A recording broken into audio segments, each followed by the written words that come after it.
Did you know sellers used to pay the buyer's agent's fee as well? If you are selling a house and you had hired a real estate agent to list the house for sale, you would negotiate a fee with that agent as to how much you would pay that person, that agent.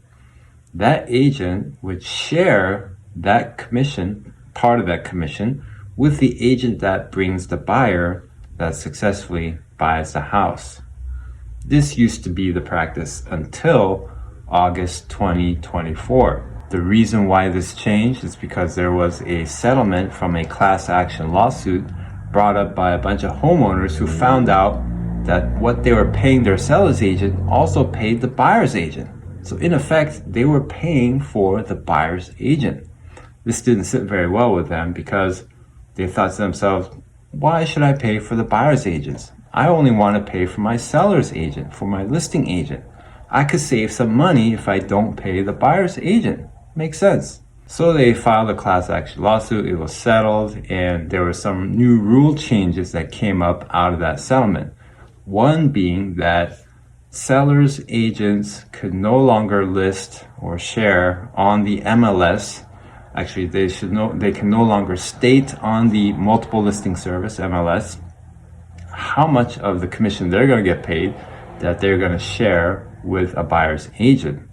So this move is in effect to help the sellers not have to pay for a buyer's agent. Now they could just say, you know what, I'm not going to pay for a buyer's agent. I'm just going to pay for you, my listing agent, for your services.